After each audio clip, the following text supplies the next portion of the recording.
Objeto. SCP-049. Médico de la peste. Clase. Euclid.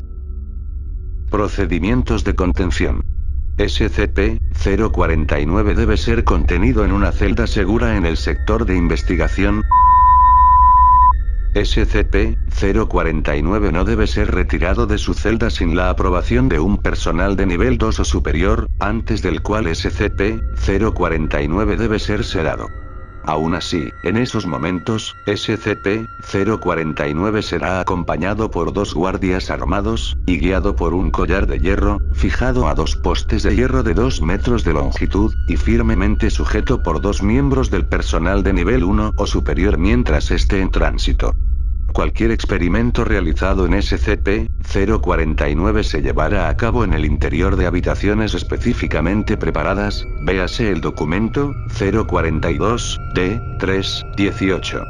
La celda de SCP-049 debe ser supervisada en todo momento a través de una cámara de seguridad. En caso de ocurrencia de cualquier comportamiento anormal, el Dr. debe ser alertado inmediatamente. Descripción. SCP-049 es humanoide en apariencia, con una altura de 1,90 estando de pie, y un peso de 95,3 kilogramos. Sin embargo, la Fundación actualmente es incapaz de estudiar con más detalle su cara y su cuerpo, ya que están cubiertos de lo que aparenta ser el atuendo tradicional del Doctor de la Plaga de la Europa del siglo XV al XVI. Estos materiales en realidad son parte del cuerpo de SCP-049, como lo demostraron pruebas microscópicas y genéticas que muestran una estructura similar a los músculos, a pesar de que se sienta bastante como el cuero en bruto, y la máscara muy similar a la cerámica.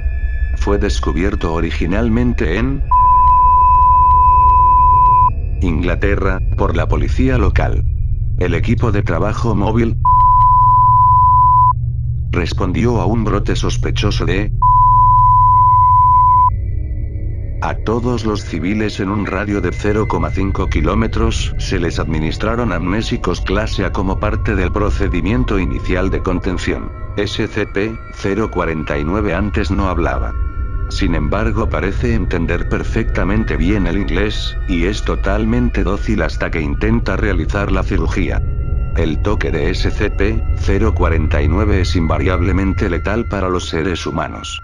En caso de contacto con la mano o manos de SCP-049, la víctima, a partir de ahora denominado 049-2, sufre y muere en cuestión de momentos. Entonces SCP-049 intentará matar a todos los humanos que pueda ver de una manera similar, supuestamente para evitar interrupciones, antes de regresar con SCP-049-2. Produce una bolsa hecha de que contiene bisturís, agujas, hilos y varios frascos con una sustancia aún no identificada. Desde algún lugar de su cuerpo, las investigaciones han podido localizar estas herramientas dentro de SCP-049 a través de rayos X y técnicas similares, y comenzar a la disección de SCP-049-2, como así también la inserción de varios productos químicos en el cuerpo. Después de aproximadamente 20 minutos, SCP-049 coserá a SCP-049-2 y se volverá nuevamente dócil. Luego de unos pocos minutos, SCP-049-2 reanudará sus signos vitales y parecerá reanimarse. Sin embargo, SCP-049-2 parecerá carecer de funciones cerebrales superiores, y vagará sin rumbo hasta encontrar a otro ser humano vivo. En este momento, los niveles de adrenalina y endorfina de SCP-049-2 aumentan a aproximadamente 300% en un intento de matar a cualquier ser humano que pueda encontrar, antes de volver a su estado sin mente y vagabundear sin sentido hasta que se encuentre con más seres humanos. En esta etapa, se permite la terminación con extremo prejuicio. El incumplimiento de este protocolo fuera de los escenarios de prueba se castiga con la terminación. Autopsias detalladas de 049-2 han encontrado varias sustancias inusuales, junto con las sustancias usuales en grandes cantidades, dentro de los órganos, incluido. Sin embargo, todavía varios deben ser identificados.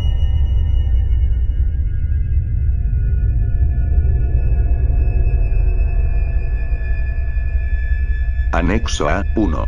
SCP-049 habló por primera vez, hoy 12 de junio de 2000. Dirigiéndose al Dr. Un informe completo de la conversación se ha adjuntado. Si quiere acceder al documento, pulse el botón azul.